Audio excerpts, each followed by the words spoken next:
We'll go ahead and get started. It's just about 1 minute after 1. Let me start by welcoming all of you to this Climate Solutions Spotlight. This is part of a climate leadership webinar series that we are hosting under the Drawdown Georgia Business Compact.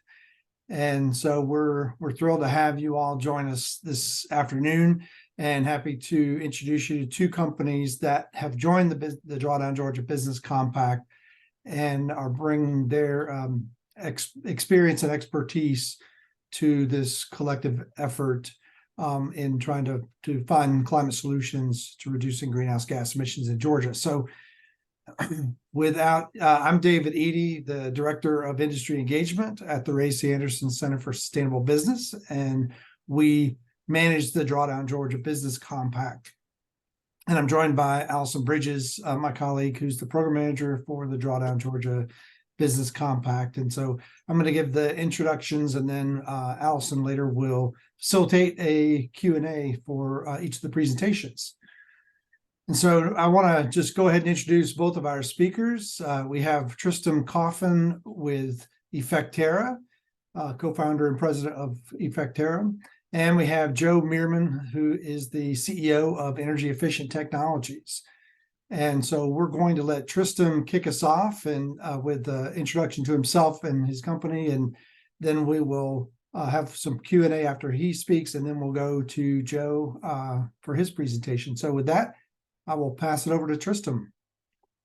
Fantastic. Well, thank you, David and Allison and Joe. Good to be sharing the stage here with you today, and welcome to everyone. Good afternoon, good morning, depending on where you're located in the world. As David was just outlining, going to go give an introduction of who effecterra is, and we'll dive into a little bit of detail about some of the work that we do, but we'll also leave plenty of time for question and answers. So let's make sure I can get that up. Everyone can see that now, I hope.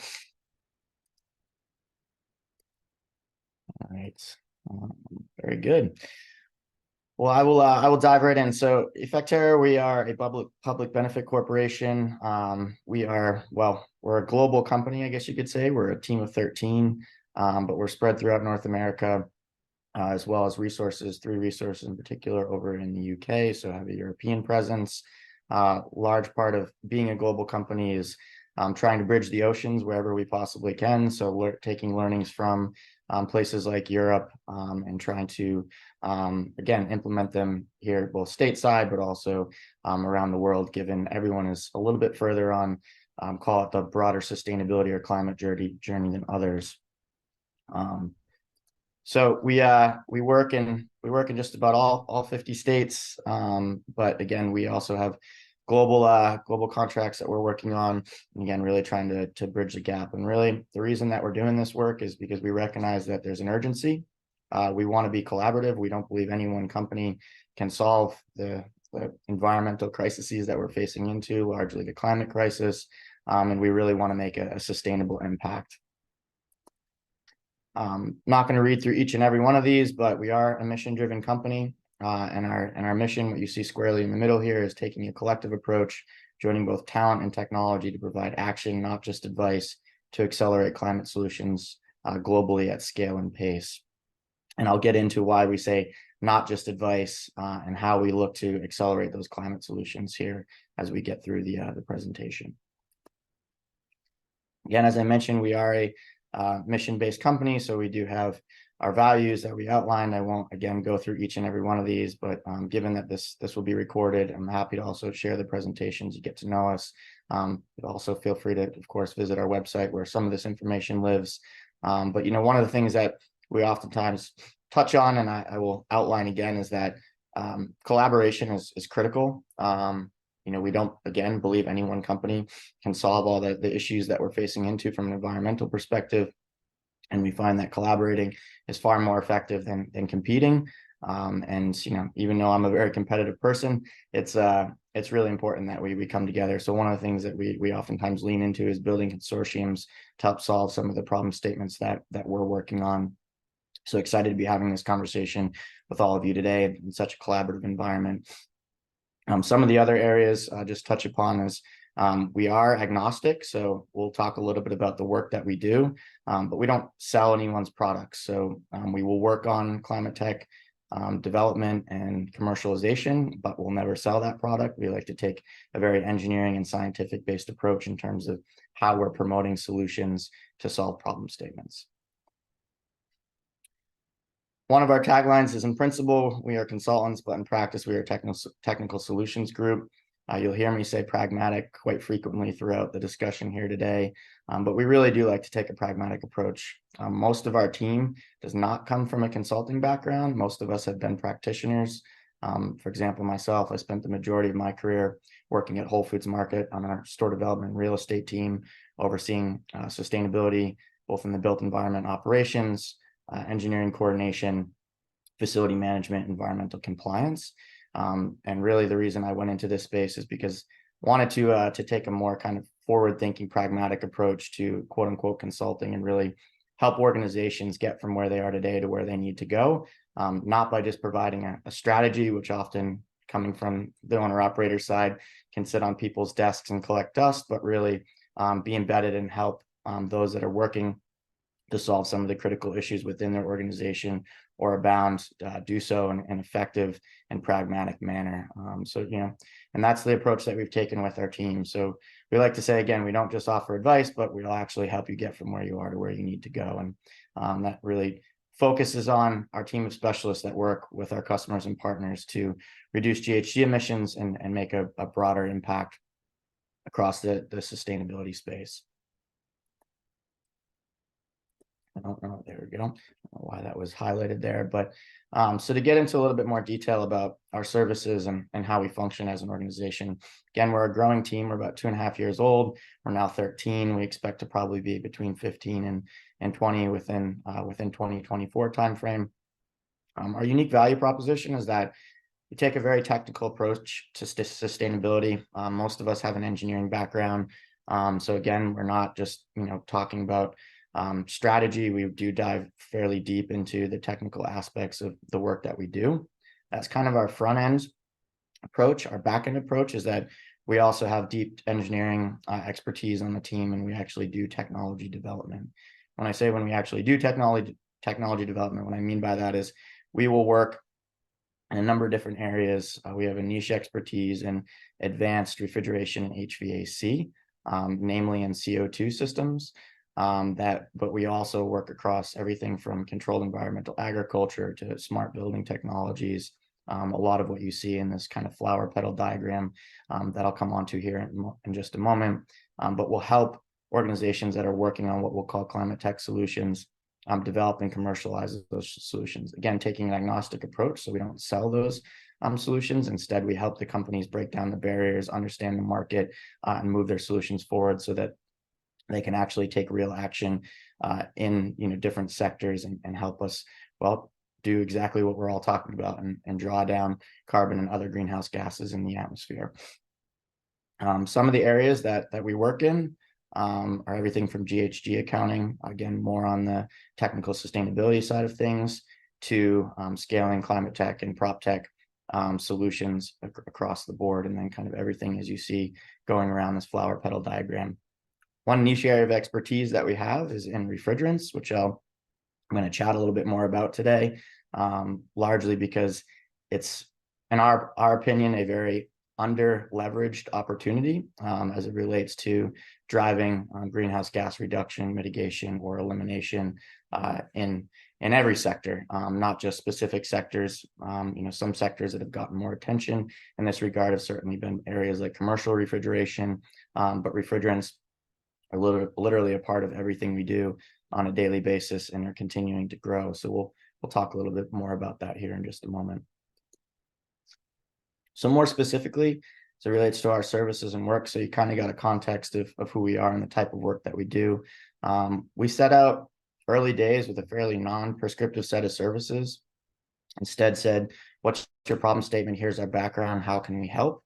And that's led to, really, I would say today, 5 to 6 specific areas that we tend to focus in, and we'll go and we'll zoom in here, and then we'll zoom in even further on the life cycle refrigerant management services here in just a minute, because again, we think that's a really important topic that doesn't often get the attention necessary. So we'll chat through that, and then we'll zoom back out in terms of some of the other specific services that we provide, and again, in a very collaborative manner.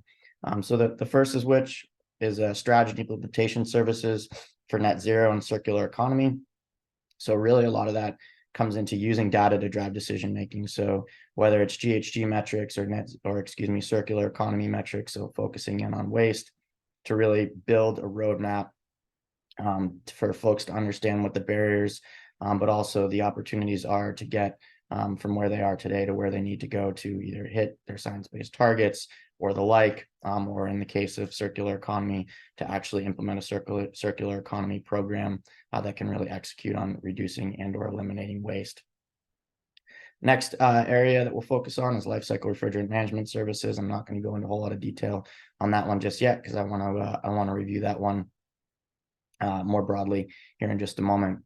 Climate technology advisory services. So as I was just alluding to, this is really taking both our consulting kind of front end technical background, but also our deep dive into engineering and technology development, and really helping folks, everyone from investors that are looking to put money into this space to the actual solutions providers themselves, as well as independent engineering groups, national labs, for example, to work on the development and commercialization of climate technology, and again, providing those advisory services to those that are helping, or trying to navigate what can be a very noisy space, both on the software side of things as well as on the hardware side of things.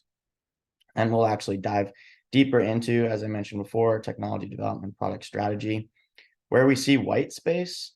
So a lot of times we're working with existing technologies, both with organizations large and small, so everything from well-established companies to startups. Those that are in more of the startup space, the work looks slightly different from those that are in the larger, again, more established companies, but at the same rate, it's really about forwarding the technologies that we believe can be valuable solutions to the climate action space. Where we see white space, as I was beginning to say, we will develop our own technology, normally in a consortium-based approach. So, for example, we're working with Oak Ridge National Lab right now to develop a CO2 chiller heat pump concept, largely because there isn't an opportunity, or there isn't a technology today that is being developed in that particular area. So we don't have any intent of becoming a manufacturer or selling that technology. Instead, it's about proving the concept and then forwarding that solution into the industry or environment that we believe it's going to be a critical asset to address a lot of what we're going to come on to here momentarily. And then lastly, we do have field engineers, largely because we believe, again, it's not just about consulting, it's really helping optimize and deploy the solutions to see action forward. So we do have applied engineering and technical services that we, like I said, will deploy in more of a field-based environment. So that's kind of the introduction of us. One of the things I wanted to dive into in the last handful of minutes we have here together is really talk about what we have referred to or referring to as climate's 200 gigaton ugly duckling. For those that aren't familiar with the story, the ugly duckling often appears unpromising and different from its siblings, but has great potential. We've also referred to refrigerants as the Cinderella of the carbon conversation, largely because they haven't quite been invited to the ball yet. So, there's a bunch of different ways we've tried to communicate this, and, in a way that a broader audience can really digest. And the reason we talk about refrigerants as the ugly duckling is largely because it is the single biggest climate solution that's being overlooked, and it's also growing extremely fast. So we really need to be talking about refrigerants as what we call a climate triple threat, and start thinking about how we can optimize solutions to address this critical scope 1 GHG. With that, that triple threat is really about refrigerants being mighty, overlooked, and growing. So when we say they're mighty, and this is a really critical point, if you take 1 point away from today, I would hone in on this one, is that refrigerant solutions can avoid up to 0.5 degrees Celsius of global warming, because refrigerants, like other short-lived climate pollutants, including things like methane, for example, have a very, very significant impact in a short period of time. Addressing things like refrigerants actually gives us the opportunity to, what we say, kind of curb the warming curve that's happening. So we have a real tremendous opportunity to be able to address these short-lived climate pollutants in a very effective way. The reason we say they're overlooked is largely because the joke when Project Drawdown first published their list back in 2017 was that refrigerants were the top of their list in terms of climate opportunities. And the joke that was circulating was that, who was going to write that press release, given people's eyes tend to glaze over when you start to talk about things like refrigerants. But in reality, 20 to 30% of GHG reduction resource should be focused on refrigerants, given that 20 to 30% of scope 1 and 2 emissions can be associated with refrigerants, depending on the sector, of course. But that is really, that quote right there is focused on office buildings in particular. And then perhaps most importantly, and also potential challenges we head forward, is that refrigerants are growing. They're already the fastest growing GHG globally, and that will continue to grow and increase. And I'll dive into a little bit more detail here about why that is. The reason that they're growing as quickly as they are is largely because we're seeing an acceleration of heat pump technologies, especially as we look to electrify heat. And then most importantly, as unfortunately the planet warms, 1 billion people are already lacking access to clean and safe cooling, which means that number is only going to continue to increase. And cooling, as we all know, is served by refrigerants. So critically important that we start to focus in on this subject more effectively, more rapidly, and more urgently. So how do we do that? Again, I'd love to chat in more detail, and hopefully we'll have the opportunity to connect with many of you, but wanted to kind of start to outline how we can effectively tackle refrigerant GHG emissions. So if you move from left to right in this diagram here, objectives are normally front and center, GHG reduction, and then normally even above that would be compliance, but we don't want compliance to be the end goal. Compliance is obviously critically important, but we certainly want to move above and beyond compliance. So that there are kind of two main approaches that you can take, and this is actually how Project Drawdown has now broken out refrigerants as they apply to it in their study and work. So it actually still is number one if you add alternative refrigerants and refrigerant management together, and that's how we've broken them out here. So effectively, it's reduced. So taking a refrigerant management approach. And there's a number of different ways to do that. But first and foremost, normally starting with an assessment and inventory of your refrigerant portfolio, and then starting to effectively manage that. And again, I'm not going to go into a whole lot of detail here today, largely because I want to be respectful of time and leave plenty of time for questions. And then certainly for my colleague Joe here to be able to jump in and give his introduction. So, and the next bit is around replacing. So moving to alternative refrigerants. You'll hear a lot of talk about natural refrigerants as an opportunity to move the needle in a direction that has significantly less impact. Certainly, there are other synthetic options that are coming to market too that have lesser impact. But the most important thing is that we take a scientific and engineering-based approach to decide what the alternative refrigerants are and how they're deployed and how they can be most effective in, and again, addressing overall GHG emissions reduction as it relates to refrigerants, or for that matter, elimination. So in that case, everything from R&D to technology pilots, again, looking at technologies that are both available today or coming to market. One piece that I'll touch upon here just briefly is we just published a report with New York State DEC focused on alternative refrigerants, specifically natural refrigerants across really all sectors. So that I'll certainly send that report on to David and Allison so that they can share it. It's publicly available, but it starts to unpack effectively what natural refrigerants can be deployed across what applications today. So taking a deeper dive into the alternative refrigerants component of our work. And then the outcomes there are really about developing a refrigerant emissions roadmap. And again, we call it a roadmap versus a strategy because it really is very specific about the step-by-step process that can be taken and how we can support you in that journey. And then most importantly, streamlined reporting so that the transparency is available to all stakeholders to, again, outline how you get from where you are today to where you need to go. So before I close, just wanted to zoom kind of back out, spoke a bit about refrigerants being a huge and important area and a niche area of expertise for us in particular, but wanted to kind of give you another diagram of kind of the areas of where we touch and what effecterra does on a daily basis. So everything from working on zero emission vehicle infrastructure. So we're supporting a city government right now and road mapping their climate action plan, specifically focused on how they address both ZEV as well as renewable energy throughout their city. And again, we didn't write the climate action plan, but instead we're actually using the data that's available to draw out a roadmap to get them from where they are today to the 4 objectives that they've set out within that climate action plan. Circularity in construction, real estate embodied carbon. One of the other areas that we focus quite a bit on is embodied carbon studies, largely because, again, this is a growing and under-leveraged opportunity, especially in the real estate sector. Electrification of heat, again, it's really critically important that as we electrify, we look at all the potential trade-offs.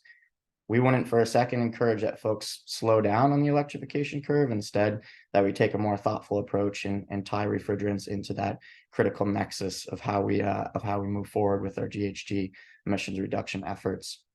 And that really ties into what we call the GHG forecasting and road mapping exercise that we work with our customers, partners, and clients on. So, and excuse me, I've been a bit sick, so I think I made through it without coughing in everyone's ear. But want to just thank you all for the opportunity to introduce ourselves today. And with that, I think I pretty much kept to time, so I'll open it up for questions before I hand the mic over to Joe. Thank you. This is Becca Timms with Jamestown. We're a commercial real estate investment company and manager. Did you speak to kind of what industries? It sounds like y'all do a lot and work with a lot of different industries. Did you say kind of which industries you most typically support? I'm just thinking about refrigerants, for example, are pretty different if you're looking at manufacturing or a commercial building. Yeah, it's a great question. Thanks for saying that. We don't focus on any specific sectors. We've worked with everyone from big tech, data centers, large real estate portfolios, to grocery, supermarket, retail. It really kind of runs the gamut. We're working with the manufacturing industry, especially largely on the technology development side of things. So it really does run the gamut, I guess, is the easiest way of putting it. Yes, you're more issue focused, I would say, but I think that's actually interesting because there's probably a lot of cross-sectoral lessons learned. So there are, you're absolutely right. And I think the one thing that I do want to call out, and it's a great question, Becca, and thank you for asking it, is that I've heard a lot of people say refrigerant aren't an issue for us. I've even had folks that operate net zero conferences tell me that it's a niche area that doesn't affect every industry, and the reality is it does affect every industry, and especially as we move towards a 24/7 carbon-free energy environment and the electrification of everything. Refrigerants will be kind of the last major GHG standing, but we're hoping to address that on the upfront so that it's a more holistic approach to address these simultaneously versus at the end of the journey. And that being said, is whether you're operating chillers, whether you're operating packaged rooftop units, whether you're a grocery retailer, it doesn't matter. You have refrigerants in your portfolio, and all of them, excuse me, have a global warming potential that are normally between 2,000 and 4,000 times more potent than CO2 from an emissions perspective. Thank you. You're welcome. Thank you, Becca. Any more questions for Tristam? Feel free to just come off mute.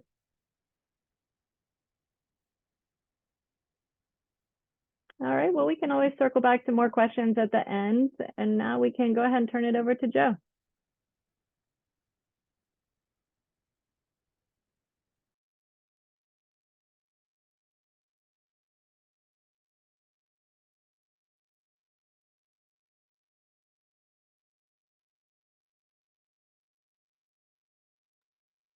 Joe, you're on mute.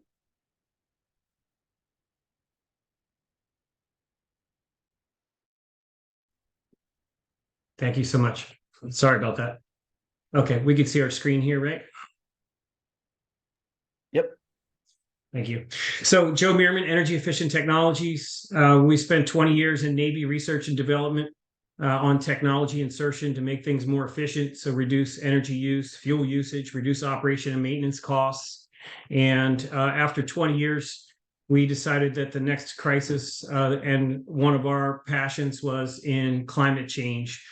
And so with that, we started this company in 2007, 16 years ago, to focus our technology background on identifying how to make the biggest impact. How can we find known and repeatable solutions that we could put in global footprints to make a bigger impact? So to date, we've done about 2,700 projects across the country. We're licensed professional engineers, 35 plus years now. We are active in 28 different utility programs and districts, and each district typically has 3 or 4 states, so nearly everywhere in the country that we've done projects along the way. We started this transition from the military ships, submarines, and buildings into the commercial world by ASHRAE Level 3 audits, and those are permanently installed equipment. So we put 175 sensors in a restaurant, a grocery store, hotel, hospital, data center, manufacturing, industrial, whatever. We'd watch it work for 6 months to a year. And we started to test one thing at a time until we identified its business case, its effectiveness, manufacturer's claims. We developed and patented some technologies and deployed these out. And in all those programs, we found that it was a commonality that every one of these programs had a known issue and problem with HVAC and refrigeration. We were track trending and logging all the data from all these monitoring and identified very quickly that all of these were not at design specifications, right? Like all of these had lost efficiency, what was going on. The problem really is oil fouling. And the best way I found to describe it is that when we drive our cars around, they're oil lubricated. Some oil gets past the piston and burns out, which is why we have the dipstick. The same thing happens in HVAC and refrigeration and all machines that are oil lubricated, which is almost everything on the planet. About 6 billion machines and 100 million more every year are added in. And that problem, small amounts of oil get past the piston or crankshaft, they embed inside the refrigerant tubes, and that reduces the heat transfer. It also makes the compressors pump harder to move the refrigerant around through the cycles, which cost more electricity. So as you lose that heat transfer, you're making the equipment run harder and longer to satisfy your thermostat, very simply put. And so we started really looking at this since 2007. It's a one-time installation, lasts for the life of the equipment. And it's been well documented throughout the industry. The American Society of Heating Refrigeration shows you lose about 5 to 7% efficiency the very first year you turn on a new machine, 5% the second year, and 2% every year after that. And so the manufacturers of all of the large equipment nowadays, all 7 of those main manufacturers, make magnetic levitating bearing chillers, which don't use oil. And in their sales brochure, they go into great detail explaining the amount of losses that this problem is affecting in the existing equipment that you have now. After 35 years of working in this environment, I've actually never seen a magnetic levitating bearing chiller, and we do it every day. So they're certainly not prevalent. They're usually in very large scale equipment, manufacturing facilities, et cetera. So either way, this is Dyke & McQuay's story. This is their report that 10% oil is in almost all the equipment that they've measured and tested, 35% loss on efficiency. This is Trane's. This is showing 7 out of the 10 samples they took is over a 30% efficiency loss with more than 10% oil in there. We're going to send these slides out later. They're intended to pass around and stand on their own. But ultimately, we've done thousands of projects across the country as R&D engineers, locking down all the variables and testing at the same humidity and temperature before and after with the international protocols for measurement verification for utility grade meters, with meters on panels of equipment, meters on whole buildings, with meters in portfolios, and ultimately on the electric bills. This particular graph on the line shows what American Society of Heating Refrigeration would expect you to lose over time by age of the equipment. Each of these blue dots is a very sophisticated R&D test that we've done along the way in the last 16 years. and the green average, which you may or may not be able to see the numbers, but basically just the percent savings by age of the equipment. The reason they're varied is that if you look at a 5-year-old machine, if you're in an office building, it only runs half time. And if you're a 5-year-old machine in a data center, it never turned off. So we would get higher returns on those with longer run times based on the fact that you have more oil fouling in the machines. In a large portfolio of deployments, you're going to have some brand new equipment and some old equipment, and they're generally 20-year rooftop lifespans, which means that 10 years is the average age in a portfolio, and 20% savings is what we've seen over our thousands of tests along the way. So what does that mean to an overall electric bill? Well, this is just an example of a hotel where 51% of the HVAC refrigeration is 51% of the overall electric bill. And so if we're getting 20% savings at the machines, that really means 10.2% or 20% of the part of the bill that we affect. And so what does that mean in general? We've now validated this in all kinds of machines and all kinds of buildings. And this is kind of what we would see as far as that. Where you've got beer distribution, which a large portion of their overall electric bill is in cooling the warehouses and keg coolers and walk-ins. Therefore, we have a bigger impact in general over the whole electric bill. And this certainly varies, of course. These are just general averages. If you're in the South, you have more loading, so we'd have a bigger percentage savings. It works in every building and every machine, from half-ton ice machines all the way to 4,000-ton chillers that are through this and validated. So just some quick examples. We've made 11 years of validations with Marriott Corporate and are approved to deploy in that portfolio. We're doing it under rebate and Dominion Energy in Virginia right now. We've done 59 locations of assisted living for Omega Healthcare, who has 960. We're working on a number of their other operators at current, across 700 rooftops and 3,700 tons of air conditioning, validated 13% reduction of their overall energy bills. We also are just finishing up about 100,000 different LED lighting upgrades for an additional 22%. Beer distribution facilities and cold chain, we've done about almost 6 million square feet to date for cold chain. Many data centers across the country, they're an excellent target. We've done 8 validations for Cogent data centers. We're doing about 80 more locations in Q1. They bought Sprint Wireline. And then over the way in the previous generation of this technology, QTS, Ericsson, Citibank, Cellular One, have it in every machine. So validations on almost 1,000 machines at this point, just in the last 2 years alone, thousands of machines before that. But in that 20% range on the savings. And then there, in every type of manufactured machine, they all have oil fouling and issues, the same problem. It's been validated. We've been validated in every kind of building there is, and additional tractor trailers, refrigerator reefers. We see about a 20% savings on diesel fuel usage to run the generators that run electricity to those. So they're an excellent opportunity as well. And this is in general. And as an example, in 110 million square feet of government buildings throughout Georgia, you're talking about potential life savings of $330 million. 23 million a year in savings, but it's a one-time deployment that saves every year for the whole life of that equipment while extending its life by 20%. And so with that, we have 11,000 installers under contract. There's 155,000 installations on 6 continents with 0 voided warranties and 0 claims for insurance.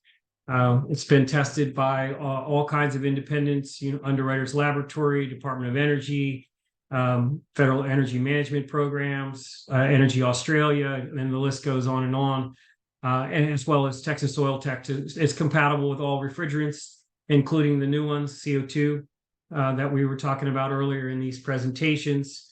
And like I said, won't void any warranties on equipment. And there's $1 million insurance policy per piece of equipment, $2 million for lost revenue per site, and after 20 years and 155,000 installations, no issues. So with that, are there any questions?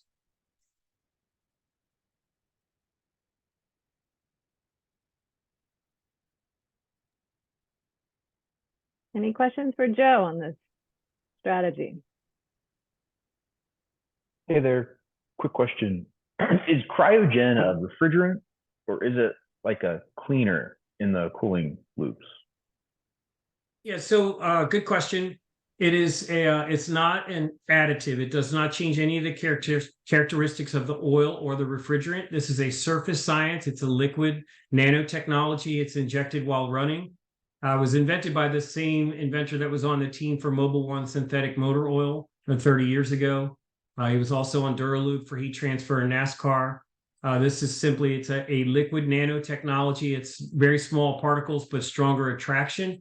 They're electromechanically charged, so it pushes past that fouled oil and embeds inside the refrigerant tube in the lattice structure. So embeds in the tubes forever. Once it's in there, it's like Teflon in a frying pan, which releases the fouled oil or particulates back into circulation and restores your heat transfer to its original state.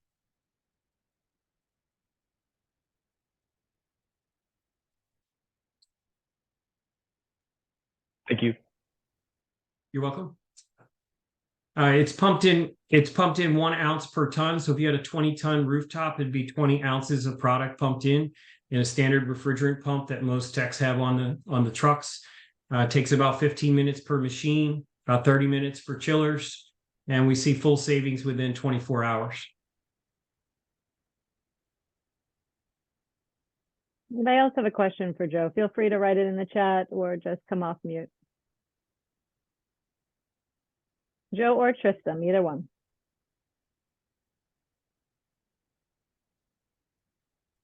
Well, I have a question if nobody else is going to chime in. I would love to hear from both of you, since I feel like both of these technologies and approaches are tackling issues that aren't the hot button topics. And you mentioned this is the ugly duckling of solutions. People aren't talking about it. So I'm curious if a company is planning to adopt these technologies, maybe it's because of mandates coming down the pipeline. What is the first thing they need to do to engage your services or start tackling these issues? Is it an assessment first and then going from there? Well, for us, we have been working in lots of different types of buildings for a very long time at this point. So we can get pretty close on the business case just by identifying, the company and what they have. Our staff spends probably 40% of their time flying Google Earth to look at rooftops and see the types of equipment and estimated tonnage, which we can get pretty close.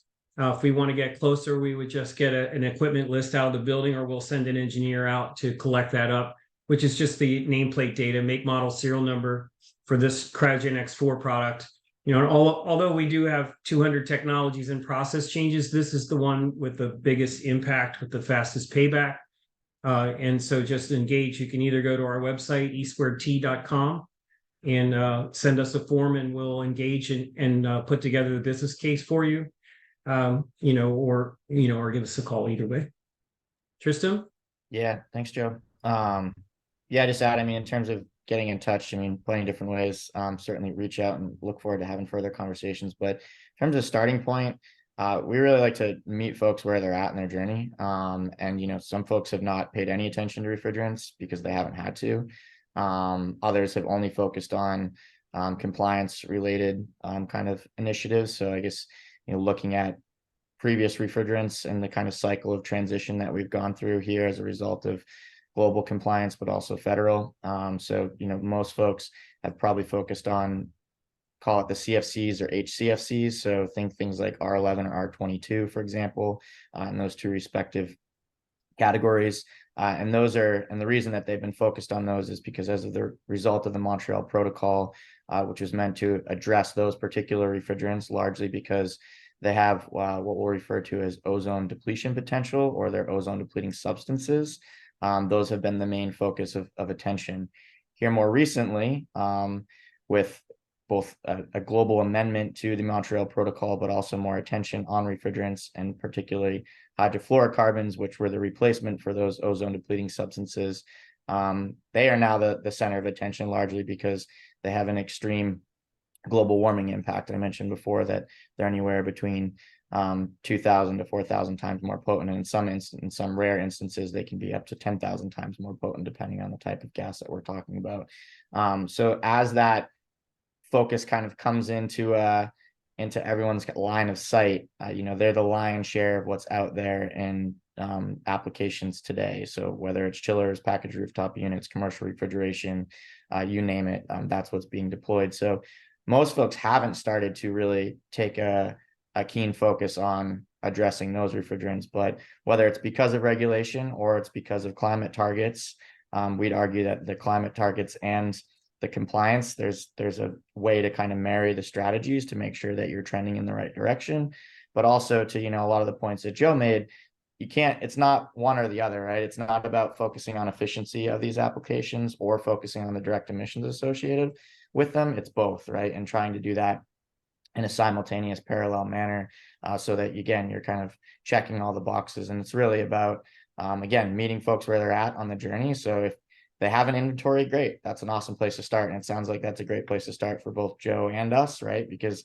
you start with, okay, what are the applications that you have in the field that you have deployed? If you don't have one, we can also help build one. Obviously, where we're focusing, Joe, is slightly different from where Joe's focusing in terms of attacking it from an energy efficiency perspective. We're more often tackling it from a decarbonization perspective, I guess is the easiest way of putting it. Yeah, and again, people will have refrigerant management programs in place, and they say, how do we take it from where it is today, turn it into a best management practice, and really start to continue to kind of build off the foundation that's been developed. And some people have bulletproof programs, but they need to determine how they're going to start to systematically replace the applications or assets that they have in place today, to, again, start to introduce alternative refrigerants, whether it's naturals or whether it's the new synthetics that are coming online, which, again, in our case, we would take a very scientific based approach to determine what's going to be the best fit for purpose solution for those organizations. So there's I guess the easiest way of putting it is you can start no matter where you're at on the journey. Yeah, and I would say that's a good point too. That lastly, I wouldn't also delay the integration or getting started on this potential, in that there's a tremendous amount of financials to be extracted out of buildings that exist or ones that will be built. And we have at least a half a dozen different types of programs right now that will pay for any kinds of this work, which will pay for it directly on the energy bill. It could pay for the National Energy Improvement Fund is one of our partners. We're a national contractor. So, and the bottom line is we fund any of these projects, 0% interest, same as cash. So there's no budget. It typically takes about 14% of the lifetime savings you could extract out of the building to do the whole project, to scale, and you can do other types of things or replacements that Tristam's mentioned as well. So budget's really not the problem, right? You have a great budget because the savings itself has the ability and momentum to pay for the technologies to be deployed to reduce carbon footprint, reduce your energy usage, reduce your electric bill, and increase profit at the same time. Yeah, it's a really good point. There's so much available funds out there, and continuing to increase in availability as well, to do the type of work that we're both talking about. Certainly looking to leverage that is critical. The other piece that I'll just say as a caveat to that, to a certain extent, is that we're talking about 20 to 30 year assets here. So you do want to move, this is urgent, right? And we all want folks to start thinking about doing this work today, or even yesterday for that matter.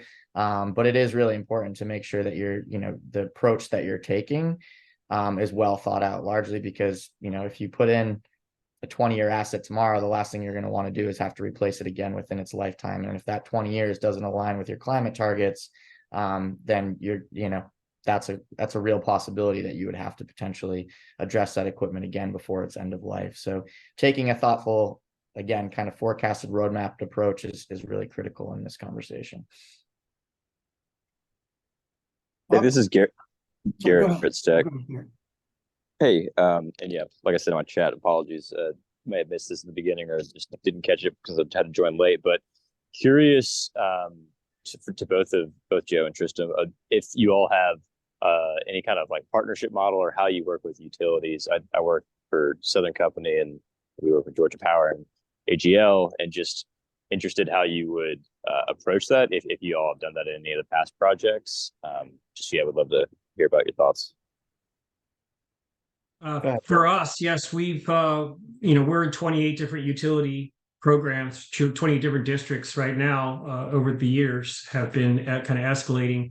The product we're talking about today, Cryogen X4, is actually in its early stages of application into your region and program. I had some preliminary meetings with some of your colleagues and Georgia Power over the last few weeks and provided some background information to see. It looks like preliminarily this could fit into that custom program at 10 cents a kilowatt hour saved. I do think that it is a huge opportunity for everyone involved. For the utilities that don't have enough electricity to keep up with construction, you can't, build new power plants or put in new transmission lines. We have to reduce what's here to increase capacity around, and that's pretty universal across the country. So we have seen we've worked extensively with this technology up in Con Edison in Manhattan, in Baltimore Gas and Electric in the Maryland region.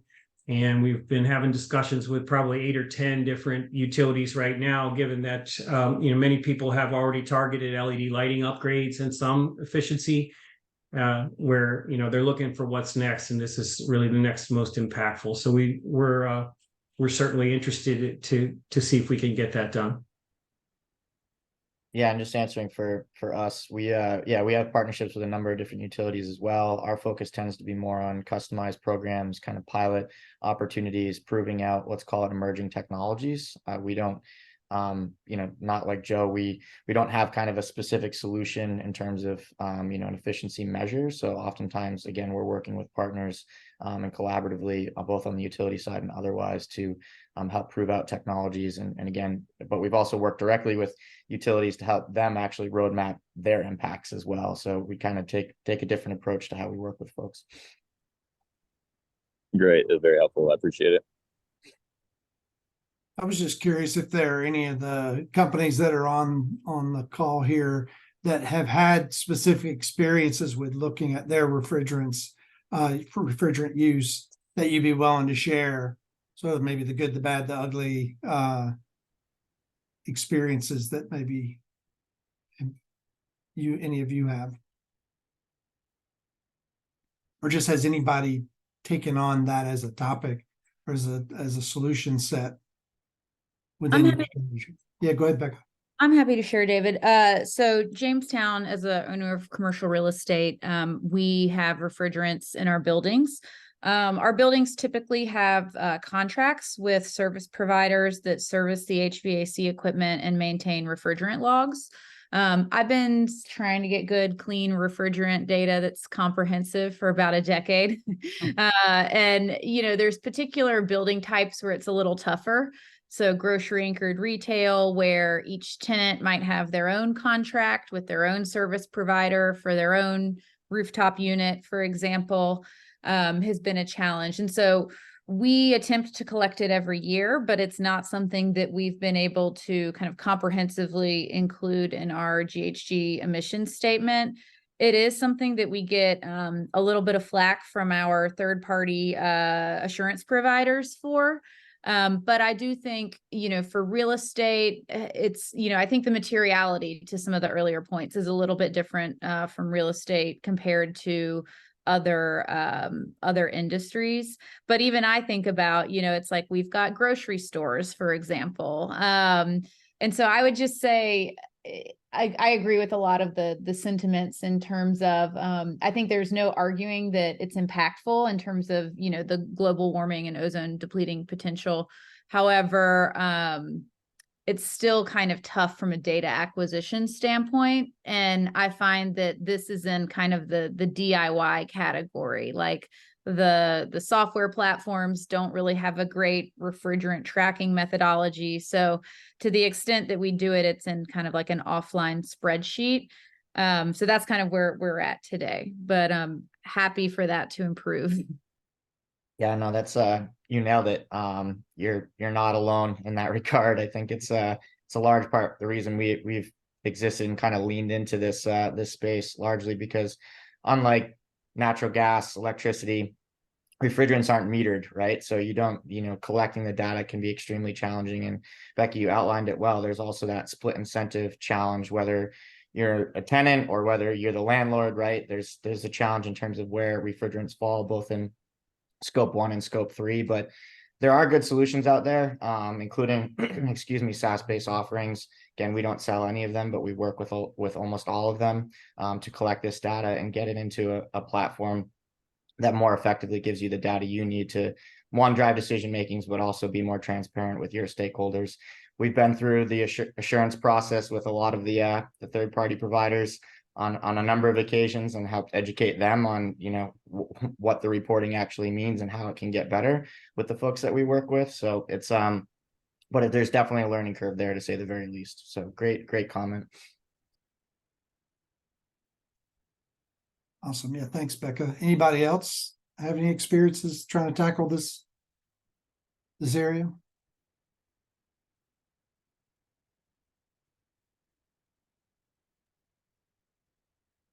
If not, I have another quick question. Tristam, you mentioned that collaboration is key.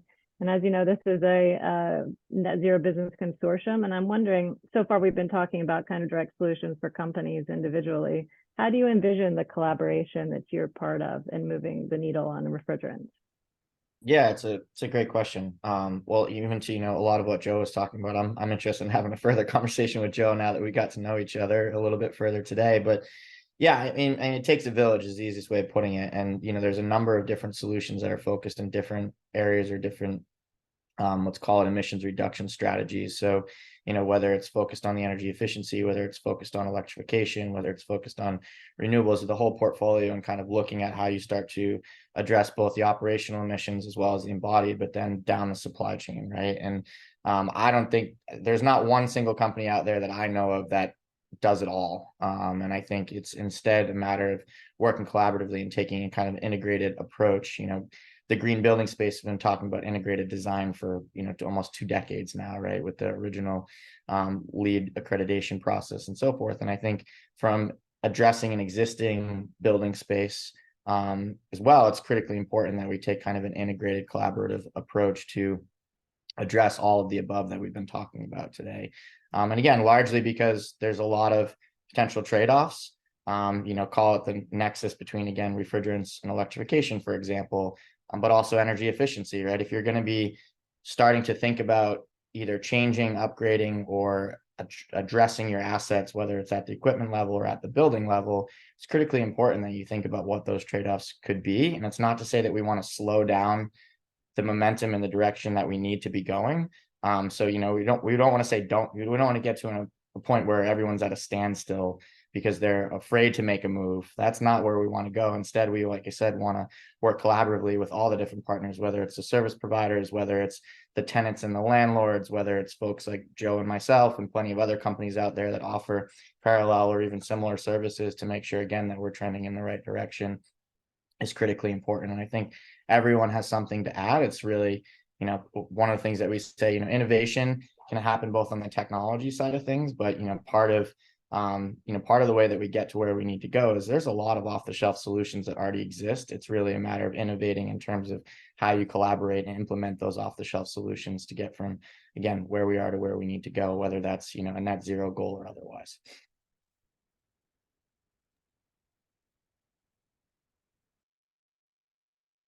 Thanks, Tristam. Joe, do you have another comment? Yeah, I think I would just add to that one of the things I see is just the ability to provide and share some information and education throughout this, right? You know, our way of building in the world has really not changed for a very long time. And so 80% of new buildings that are built by developers that really want the cheapest first costs and make the building look good and then get sold. And they aren't involved in their life cycle operational costs for 30 years after that. And so in doing that, I've seen a lot of mechanical, electrical, plumbing firms that are designing these new buildings. Well, the easiest way and most profitable for their companies is to cut and paste from the last buildings they just built, right? Which has no consideration for new technologies and better ways to do things and inclusion of different opportunities. You know, costs about 10 or 15% more to build a more energy efficient building. But your life cycle cost is, you know, a 20 times return on that, especially the carbon reductions as well. And so I just think there's a lot of opportunity. I mean, even in LEED Platinum buildings, you know, we're still seeing the potential for 30-40% reductions of their overall energy use in a building that is sustainable, right? Because LEED's about the environment and the folks also. You know, if you have showers, you get points, and bike racks and integration. And it's still not about technology inside the building. So I just think there's a tremendous amount of opportunity in all kinds of different providers and technologies that that nobody really has the opportunity and time to go investigate and go through.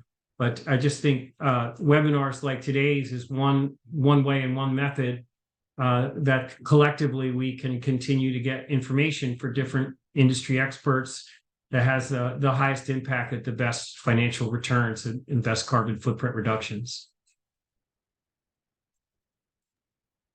Well, we were happy to have you. Thank you both so much for joining us today. We are happy to help spread the word with solutions that are ready to go and that companies can adopt today to start bringing down their emissions. Do we have any other final comments or questions? We are almost out of time. David, do you want to wrap it up for us? I think just the main thing, thank you again to Joe and Tristam for coming on and sharing your experience and expertise in some of the technology solutions. And if anyone would like to connect with them or continue this conversation, we're happy to facilitate that. So just let us know, and appreciate all of you for coming in to this webinar and participating. So thank you very much. And thank you, Allison, for organizing it. We really appreciate it. Yeah. Thank you, everyone. Again, really appreciate the opportunity. Thank you. Appreciate it. Great seeing y'all. Take care.